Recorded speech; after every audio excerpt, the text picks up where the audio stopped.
بسم اللہ الرحمن الرحیم اللہم صلی علی سیدنا و مولانا محمد النبی الامی وآلہ و صحابہ بارک وسلم صلاۃً و سلام علیہ۔ ہمارے اولیاء اللہ روشنی کے پیکر دیکھیے، اولیاء اللہ نمبر، یہ پرچہ خدا اسلامی ڈائجسٹ بانی دیوبند کا بیٹا ہے نا مصطفیٰ صدیقی نکال رہے تھے، ابھی بھی نکلتا ہوگا۔ ابھی 1999 میں یہ پرچہ میں نے لیا تھا، پڑھا تھا، اور پھر یہ کتاب میں نے اپنے پیر و مرشد کو دے دیا، اور پھر بھی جب یہ یوٹیوب آیا تو اس کتاب کا بہت خیال آیا میرے کو، تو فردوسیہ قبرستان میں کوئی ڈال گیا، اس کا میں ایک ایک حرف یوٹیوب میں ڈال دے رہا ہوں، پارٹ 10 ہے نا۔ روشنی کے پیکر ہمارے اولیاء اللہ ہیں۔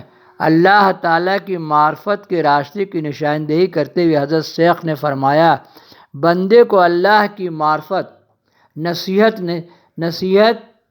نصیب نہیں ہوتی جب تک کہ سید الوجود سید محمد رسول اللہ صلی اللہ علیہ وسلم کی معرفت حاصل نہ ہو جائے، اور رسول اللہ صلی اللہ علیہ وسلم کی معرفت اسی وقت تک حاصل نہیں ہو سکتی جب تک کہ اپنے شیخ کی معرفت حاصل نہ ہو جائے۔ یہ مرید لوگوں کے لیے ہے۔ مولانا محمد بن احمد زراری بیان کرتے ہیں کہ میں چند ساتھیوں کے ساتھ حضرت شیخ کی زیارت کے لیے روانہ ہوا۔ ہمارے پاس نہ تو ہتھیار تھے اور نہ کوئی مدافعت کا سامان جس سے ڈاکوؤں اور جنگلی جانوروں کا مقابلہ کر سکیں۔ دوران سفر میں راستہ بھول کر خطرناک جنگل میں جا نکلے اور مجبوراً وہیں قیام کرنا پڑا۔ سب لوگ تو سو گئے مگر میں اور میرا ایک ساتھی جاگ کر پہرا دے رہے تھے۔ ایک ہمیں قریب ہی شیر کی موجودگی کا احساس ہوا۔ میں نے اپنے ساتھی سے کہا، دوسرے لوگوں کو مت جگانا، ممکن ہے کہ میں اس صورتحال سے گھبرا کر کوئی غلط حرکت نہ کر بیٹھوں، بس دعا کرو اللہ تعالیٰ اس کا رخ کسی اور طرف کر دیں۔ جب صبح ہوئی تو سب اٹھے اور آگے روانہ ہوئے۔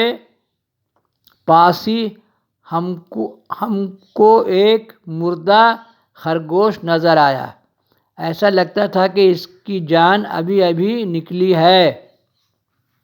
کچھ دنوں بعد جب ہم حضرت شیخ کی خدمت میں حاضر ہوئے تو میں رات بھر کا جاگا ہوا تھا، اس لیے میں نے عرض کیا کہ حضرت میں سونا چاہتا ہوں، رات بھر کا جاگا ہوا ہوں۔ فرمایا کیوں؟ میں نے جواب دیا کہ جنگلی جانوروں سے حفاظت کے لیے رات بھر پہرا دیتا رہا ہوں۔ حضرت شیخ نے فرمایا تمہارے پہرے دینے سے کیا ہوتا ہے؟ فلاں شب اگر لٹیرے تم پر آ پڑتے تو تم کیا کر لیتے؟ میں نے کہا حضرت میں اس کا مطلب نہیں سمجھا۔ فرمایا جب تم فلاں پہاڑی درے میں پہنچے تھے تو تم کو 3 آدمی ملے تھے۔ میں نے کہا جی ہاں۔ حضرت نے فرمایا جب وہ 3 آدمی پہاڑ پر چڑھے تو انہیں 4 آدمی اور بیٹھے ملے جو کہ مسافروں کو لوٹنے کی طاق میں تھے۔ تینوں نے ان 4 کو بھی تم لوگوں کی اطلاع دی۔ اس طرح وہ 7 لٹیرے تمہارے تعاقب میں لگ گئے کہ تم رات کو پڑاؤ ڈالو، اور تم لوگوں میں رات کو جب انہوں نے سمجھا کہ تم سب غافل ہو تو انہوں نے قدم بڑھائے، لیکن یہ دیکھ کر رک گئے کہ تمہارے قریب شیر کھڑا ہوا ہے۔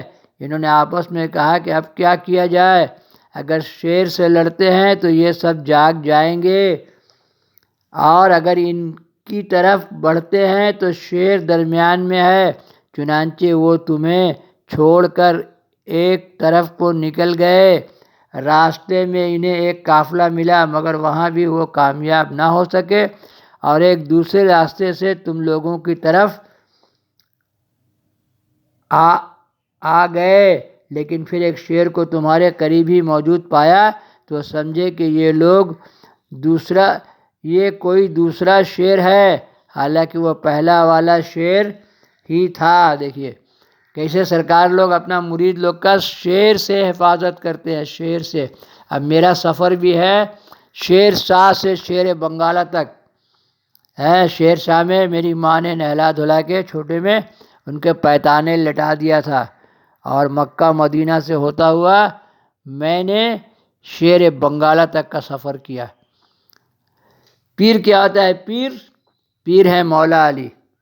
پاٹھ ٹک ٹک دیدم دم نہ کشیدم دم کشیدم تو جہنم رشیدم. یہ ایک الگ سلیبس ہے، الگ ٹاپک ہے. کہا تھا نا ابھی خرقان نے کہ مجھے یاد کر لینا.